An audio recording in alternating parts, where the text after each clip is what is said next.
Officer Daniels squinted down the length of the seldom-used road as the faint sound of an engine approached.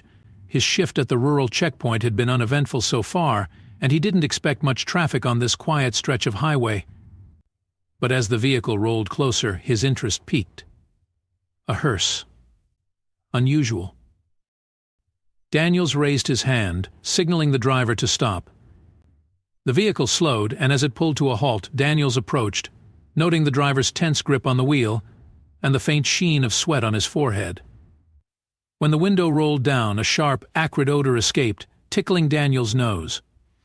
"Afternoon," Daniels said. "Routine inspection. Mind stepping out of the vehicle?" The driver hesitated, his nervous energy palpable. "Is something wrong, officer?" Daniels offered a disarming smile. "Just routine. Let's see your license and registration." The man's hands trembled as he fished for the documents, handing them over. Daniels scanned them, noting their crumpled, worn condition odd for official papers. A sinking feeling began to form in the pit of his stomach.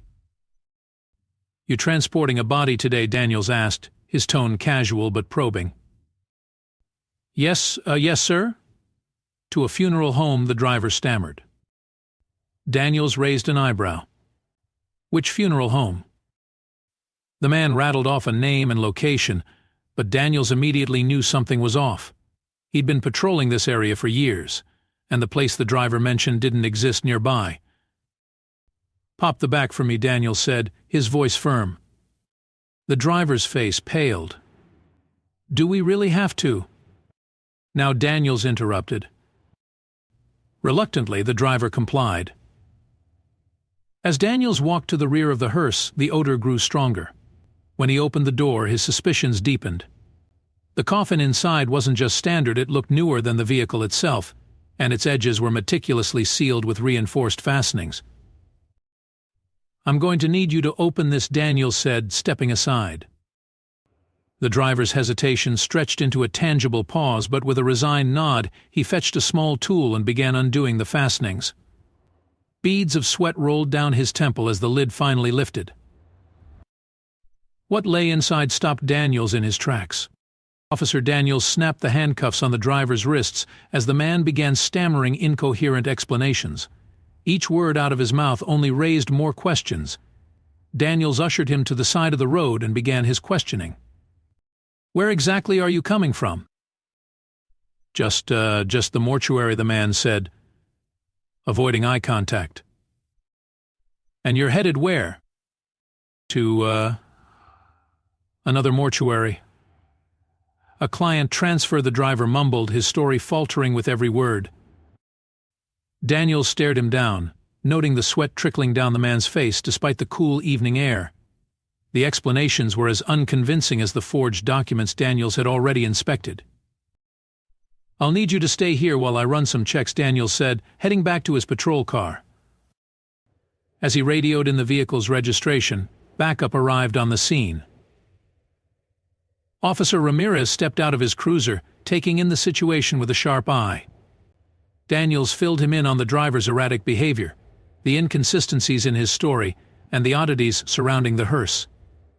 Ramirez, known for his expertise in spotting forgeries, inspected the driver's paperwork. A single glance was enough for him to confirm Daniels' suspicion. "These are definitely fake," Ramirez said. "Not even a convincing job." Daniels nodded, his unease growing. The hearse and its cargo were shaping up to be far more than they seemed. "Let's secure the scene and check this vehicle out thoroughly," Daniels decided. Together they began a methodical search, inspecting every inch of the hearse. As they worked, the faint chemical odor intensified, a telltale sign that something illicit was at play. Daniels ordered the driver to sit in the back of the patrol car, ensuring he couldn't interfere. Ramirez examined the exterior of the hearse, while Daniels prepared to investigate the coffin more closely. But before they could lift the lid a second time, a distress call crackled over the radio. "Attention all units, robbery reported at Main Street Jewelers. Suspects are believed to be heading west. Proceed with caution."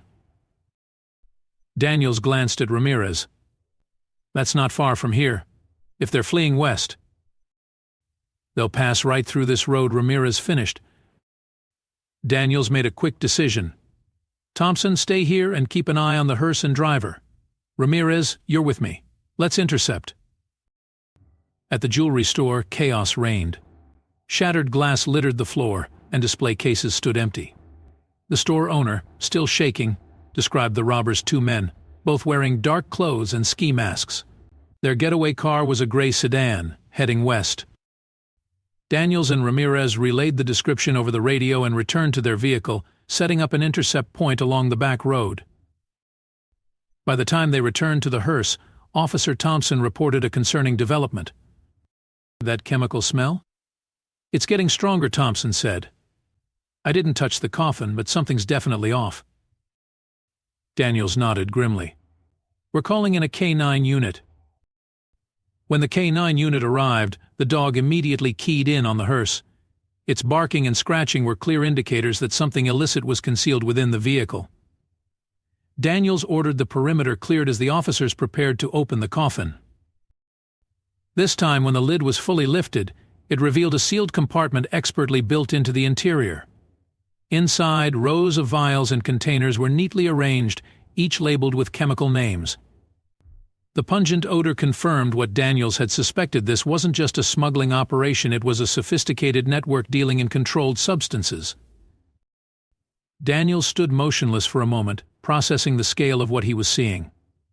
The craftsmanship of the hidden compartment, the precise labeling of the chemicals, and the deliberate attempts to evade detection all pointed to a highly organized operation.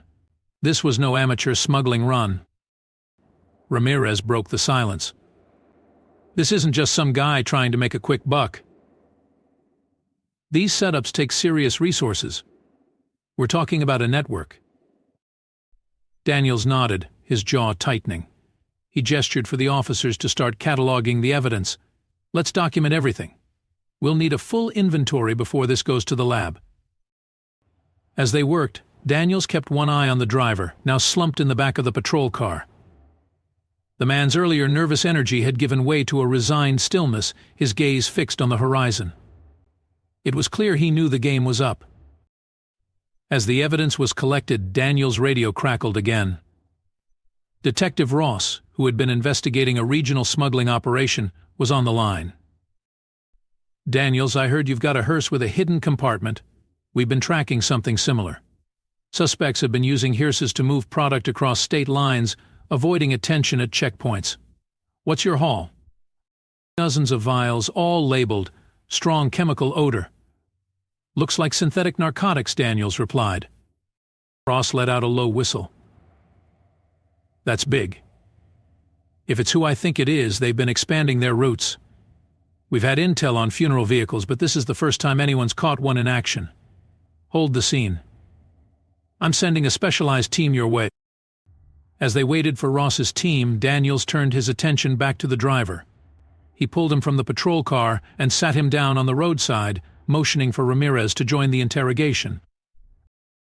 Here's your chance, Daniels said, his tone firm but measured. We know this isn't your operation. Someone gave you that hearse. Someone gave you those fake documents. Talk to us, and we might be able to help you out. The driver looked up, his eyes bloodshot and darting nervously between the officers. I don't know much. They just told me to drive. Pick up the cargo, get it to a drop point. Who's they? Ramirez pressed. The driver shook his head. You don't get it. If I talk, I'm dead. These guys don't play around. Daniels leaned in closer. You're already in deep, and staying silent isn't going to help. We're not asking you to take them down yourself. Give us something, names, locations. Let us do the rest. The driver hesitated, then finally muttered, There's a warehouse. Off Route 6, near the industrial park. They use it to swap vehicles. That's all I know, I swear. Daniels nodded, making a mental note of the location. By the time Detective Ross arrived with his team, the evidence was fully cataloged, and the scene was secure. Ross wasted no time examining the hidden compartment, his expression hardening as he took in the neatly organized vials. "This matches the MO," Ross said. "These guys are careful, but it looks like they slipped up." "Good work, Daniels." Daniels handed over the driver's information. He mentioned a warehouse near Route 6. Could be worth checking out. Ross nodded. "We'll put surveillance on it immediately. If this connects to what we've been tracking, this bust could be the start of something big." As the hearse was loaded onto a tow truck and the driver taken into custody, Daniels couldn't shake a lingering sense of unease. This was a major win, but it was also just the tip of the iceberg. The operation they'd uncovered was likely one piece of a much larger puzzle, and the people running it wouldn't take kindly to their plans being disrupted. 2 days later, Daniels received a call from Ross. "You were right about the warehouse," Ross said. "We found more hearses, all with similar modifications. And the chemicals we seized? They're synthetic opioids, enough to supply an entire region. This isn't just a smuggling ring, it's a full-blown trafficking network." Daniels exhaled slowly, feeling both the weight of the discovery and the enormity of the task ahead. "Keep me in the loop," he said. "If there's anything else I can do, I'm ready." Back on patrol, Daniels couldn't help but scan every vehicle a little more carefully, every driver a little more closely. The events of that day had reminded him that even the most unassuming roads could lead to the heart of something dangerous. And in his line of work, vigilance was everything.